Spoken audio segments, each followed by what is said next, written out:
Welcome to వేదిక TV. ఈ రోజు మనం చూడబోయే అతి ప్రాచీన పురాతనమైన 800 నాటి ఎరకేశ్వర స్వామి దేవాలయం తెలంగాణ రాష్ట్రం సూర్యాపేట జిల్లా పిల్లలమర్రి గ్రామానికి పశ్చిమ దిశలో ఉన్న ప్రాచీన శివాలయం. ఈ ఆలయాన్ని కాకతీయ దండనాయకుల్లో ప్రముఖుడైన రేచర్ల బేతిరెడ్డి గారి భార్య ఎరకసానమ్మ 13వ శతాబ్దంలో నిర్మించారు. ఆమె పేరు మీద ఈ దేవాలయానికి ఎరకేశ్వర దేవాలయం అనే పేరు వచ్చింది. శాసనాల ప్రకారం ఈ ఆలయం శక 1130 సంవత్సరం విభావనామ సంవత్సరం జ్యేష్ఠ శుద్ధ తదియ సోమవారం నాడు అనగా క్రీస్తు శకం 1230లో ప్రతిష్ఠింపబడింది. ఆలయ నిర్మాణ శైలి కాకతీయుల శిల్ప కళను ప్రతిబింబిస్తోంది. ద్వార బంధాలు, రంగమండపం, స్తంభాలు, గర్భాలయ ద్వార శిల్పం వంటి నిర్మాణాలు శిల్ప సంపదను ప్రతిఫలిస్తాయి. 65వ జాతీయ రహదారుల్లో రాష్ట్ర రాజధాని హైదరాబాద్ నుండి 153 కిలోమీటర్ల దూరంలో సూర్యాపేట పట్టణానికి వాయువ్యంగా 8 కిలోమీటర్ల దూరంలో ఈ పిల్లలమర్రి గ్రామం ఉంది. శాసనాల ప్రకారం 1208లో పిల్లలమర్రిలో రేచర్ల కుటుంబానికి చెందిన బాటిరెడ్డి భార్య ఎరకసాని ఈ దేవాలయాన్ని నిర్మించినట్లు ఇక్కడ ఒక శాసనంలో పేర్కొనబడింది. అందువల్ల ఇక్కడ దేవుడికి ఎరకేశ్వరుడు అనే పేరు వచ్చింది. 14వ శతాబ్దం ప్రారంభంలో అల్లావుద్దీన్ ఖిల్జీ ప్రాంతంలో జరిపిన దాడుల సమయంలో ఈ ఆలయం ధ్వంసం చేయబడింది.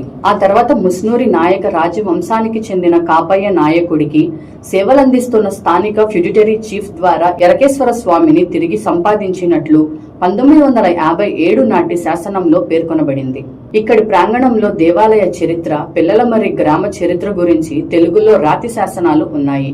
1195 నాటి శాసనంలో మొదటి ప్రతాపరుద్రుని పాలన గురించి, 1208 నాటి శాసనంలో గణపతి దేవుని పాలన గురించి ప్రస్తావింపబడింది. కాకతీయ శకంలో ఇతర దేవాలయాల నిర్మాణ శైలిని పోలినట్లుగా ఈ దేవాలయం నిర్మాణ శైలి ఉంటుంది. ఈ దేవాలయం ఒక ఉపపీఠంపై ఉంచబడి ఉంది.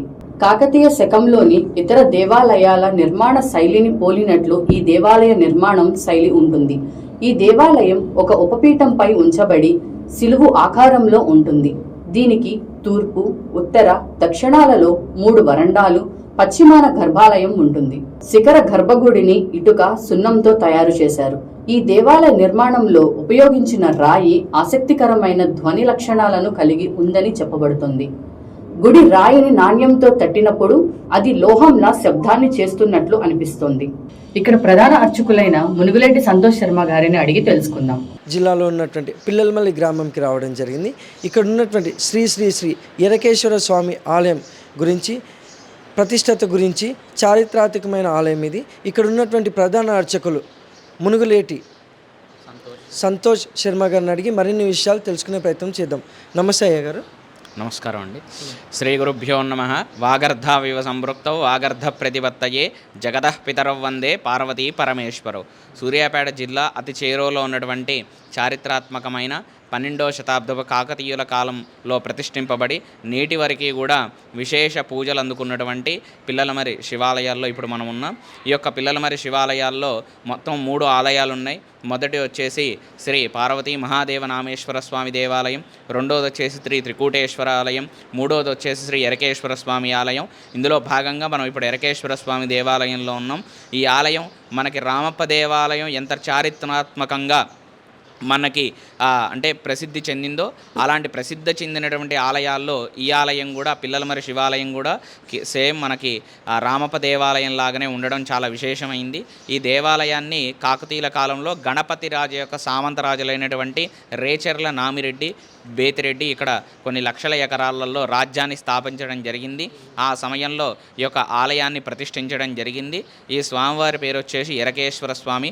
ఈ యొక్క దేవాలయం మనకి రామప్ప దేవాలయం లాగా, అంటే రామప్ప దేవాలయానికి వెళ్తే మనకి ఏ రకమైనటువంటి అనుభూతి కలుగుతుందో, ఆ ఆలయం ఏ విధంగా అయితే ఉంటుందో ఆ విధానంలోనే ఈ యొక్క పిల్లలమర్రి శివాలయం కూడా ఉండడం జరుగుతుంది. ఇక్కడ 2 శివలింగాలకి బ్రహ్మసూత్రం ఉండడం చాలా విశేషమైంది. చాగంటి కోటేశ్వరరావు గారు చెప్పిన విధంగా బ్రహ్మసూత్రం ఉన్నటువంటి ఆలయాలు చాలా అరుదుగా ఉంటాయి మన తెలంగాణ రాష్ట్రంలో. సో అందులో భాగంగా ఇక్కడ మన పిల్లలమర్రిలోనే 2 ఆలయాలు ఉండడం మనం ఎంతో పుణ్యదాయకమైనటువంటిది. బ్రహ్మసూత్ర శివలింగం అనగా విశేష ఆరాధనా ఫలితం అంటారు. అంటే ఈ ఆలయంలో మీరు మనస్ఫూర్తిగా ఒక్కసారి అభిషేకం కానీ, లేదా దాన ధర్మాలు కానీ, పూజలు కానీ, లేదా కనీసం మీరు కూర్చొని ఒక 2 నిమిషాలు ఓం నమః శివాయ అనేటువంటి జపం ఒక్కసారి గనక మీరు చేస్తే ఇంటూ కోటి, అంటే కోటి సార్లు గనక మీరు చేస్తే ఎంతటి పుణ్య ఫలితం అయితే వస్తుందో అంతటి పుణ్య ఫలితం ఈ యొక్క పిల్లలమర్రి శివాలయంలో మనకు లభిస్తుంది. అంతేకాకుండా ఈ యొక్క ఆలయంలో భక్తులు వచ్చి అడుగు పెట్టాలన్నా సరే వాళ్ళ పూర్వజన్మ సుకృతం ఉంటే తప్ప ఇక్కడ దాకా వచ్చి ఈ శివలింగాన్ని దర్శించలేరని చెప్పేసి చాగంటి కోటేశ్వరరావు గారు లాంటి పెద్దవాళ్ళందరూ కూడా ప్రవచనంలో చెప్తూ ఉంటారు. కాబట్టి ఈ యొక్క శివాలయంలో శివరాత్రికి ఒక రోజు ముందు నుండి 5 రోజులు మనకి ఇక్కడ జాతర చేయడం జరుగుతుంది. అందులో భాగంగా ఈ 2025 సంవత్సరంలో రేపు 25వ తారీఖు, అంటే ఫిబ్రవరి 25వ తారీఖున మనకు ప్రారంభమై మార్చి 1వ తారీఖున ఈ యొక్క కార్యక్రమాలు ముగుస్తున్నాయి. 25వ తారీఖు సాయంత్రం పూట గణపతి పూజ, మండపారాధన, రక్షాబంధనం వంటి కార్యక్రమాలతో మొదలయ్యి మనకి 26వ తారీఖు శివరాత్రి తెల్లవారుజామున రుద్రాభిషేకాలు జరుగుతాయి. అనంతరం సాయంత్రం పూట అంటే లింగోద్భవ కాల సమయం అనంతరం మనకి ఇక్కడ శివపార్వతుల కళ్యాణాన్ని ఎంతో వైభవంగా చేయడం జరుగుతుంది. దానికి లక్షలాది మంది జనాలు చుట్టుపక్కల నుండి ఇక్కడికి రావడం కూడా జరుగుతుంది. తర్వాత మనకు 3వ రోజు తెల్లవారుజామున అంటే చక్కగా మనకి రథోత్సవాన్ని నిర్వహిస్తారు. కళ్యాణ అనంతరం రథోత్సవం అయిపోయిన తర్వాత 4వ తారీఖు తెల్లవారుజామున, అంటే 4వ రోజు తెల్లవారుజామున మనకి అగ్నిగుండాల కార్యక్రమం జరుగుతుంది. అది అయిన అనంతరం మనకి 5వ రోజు అంటే చివరి రోజు సాయంత్రం పూట మన గ్రామంలో ఉన్నటువంటి మంచినీళ్ళ బావి దగ్గర త్రిశూల స్నానం ఏకాంత సేవతో ఈ యొక్క 5 రోజుల శివరాత్రి ఉత్సవాలు ముగియటం జరుగుతుంది. కావున ఎక్కడెక్కడో ఉన్నటువంటి భక్తులందరూ కూడా ఈ ఆలయానికి వచ్చి స్వామివారికి అభిషేకాలు నిర్వహించుకొని వాళ్ళు కోరినటువంటి కోరికలు నెరవేరడం చాలామంది దగ్గర మనం చూస్తూ ఉంటాము. సో ఈ యొక్క ఆలయాన్ని ప్రతి ఒక్కళ్ళు కూడా దర్శించి ఆ స్వామివారి యొక్క అనుగ్రహానికి పాత్రులు కావాల్సిందిగా కోరుతున్నాం. ఇట్లు ఆలయ వంశపారంపర్య ప్రధాన అర్చకులు మునగలేటి సంతోష్ శర్మ. శ్రీ ఎరకేశ్వర స్వామి ఆలయంలో మరియు మహాదేవ నామేశ్వర స్వామి 2 ఆలయాల్లోని మనకి శిలాశాసనం కనపడుతుంది. ఈ యొక్క శిలాశాసనాన్ని ఈ యొక్క ఆలయం ప్రతిష్ఠించేటప్పుడు కాకతీయుల కాలంలోనే దీన్ని ఏర్పాటు చేయడం జరిగింది. ఈ యొక్క శిలాశాసనంలో మనకి త్రిమూర్తులు కనపడడం చాలా విశేషమైంది. ఒకవైపు బ్రహ్మదేవుడు, మరొక వైపు విష్ణుమూర్తి, మరొక వైపు శివుడు, అనంతరం గణపతిని మనం ఇక్కడ దర్శించవచ్చు. ఈ యొక్క శిలాశాసనం కొంతమంది దేవనాగర లిపి అని, తర్వాత సంస్కృతం అని ఎంతోమంది పరిపరి విధాలుగా చెప్పడం జరుగుతుంది. ఏది ఏమైనా ఈ యొక్క ఆలయ చరిత్రని దాంట్లో నిక్షిప్తం చేసి తరతరాలు అంటే కొన్ని వేల సంవత్సరాల వరకు కూడా ఈ యొక్క దేవాలయం చెక్కు చెదరకుండా ఈ దేవాలయాన్ని ఎవరు నిర్మించారు, ఎవరు ఏ విధంగా ఈ ఆలయాన్ని ప్రతిష్ఠించారు అనేటువంటి విషయాలు అందరికీ కూడా తెలియాలనే ఉద్దేశంతో ఈ యొక్క శిలాశాసనం చెక్కు చెదరకుండా పెట్టడం చాలా విశేషమైంది. చారిత్రాత్మకమైన పిల్లలమర్రి శివాలయంలో భక్తులు వచ్చి దర్శించుకునేటువంటి సమయము మనకి మంగళవారం నుండి ఆదివారం వరకు ప్రతిరోజు కూడా మనకు ఉదయం 6 గంటలకి సుప్రభాత సేవతో ఈ యొక్క ఆలయంలో పూజా కార్యక్రమం మొదలవుతాయి. ప్రతిరోజు ఎరకేశ్వర స్వామివారికి మరియు మహాదేవ నామేశ్వర స్వామివారికి 6 గంటలకి అభిషేకం మొదలవుతుంది. మొదలై ఏకకాలం మాత్రమే, అంటే ఒక్కసారి మాత్రమే అభిషేకం చేస్తాము. అనంతరం స్వామివారికి అలంకరణ చేసి వచ్చినటువంటి భక్తులకి దర్శనమిస్తాము. తర్వాత త్రికూటేశ్వర స్వామి ఆలయంలో 8 గంటల నుంచి 11 గంటల వరకు అభిషేక ద్రవ్యాలు భక్తులు తెచ్చుకునేటట్టయితే వాటితోని స్వయంగా గర్భాలయంలో అభిషేకం చేయించడం జరుగుతుంది.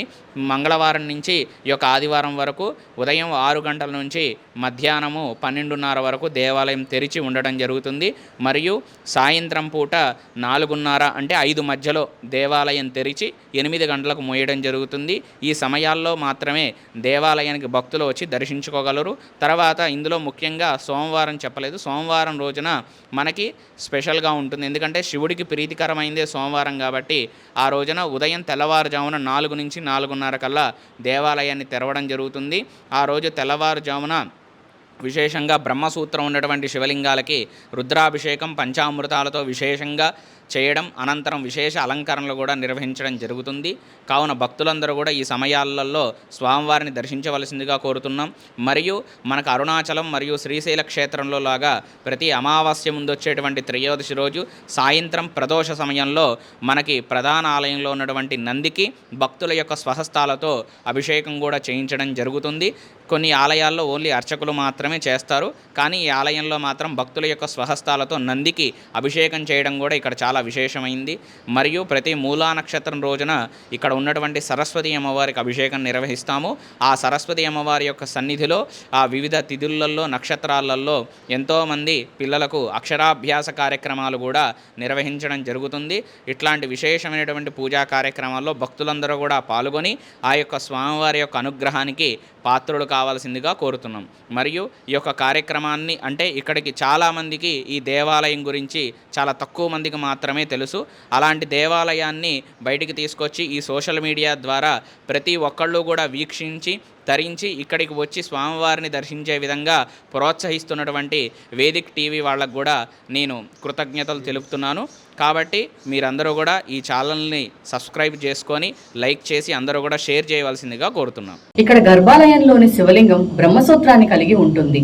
ఇది అరుదుగా కొన్ని ఆలయాల్లో మాత్రమే ఈ బ్రహ్మసూత్రం కలిగి ఉన్న శివలింగం కనిపిస్తుంది.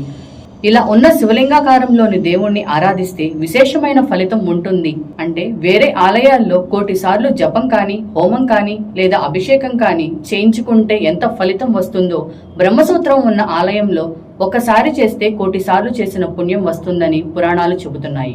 అసలు పిల్లల మర్రి అనే పేరు ఎలా వచ్చింది?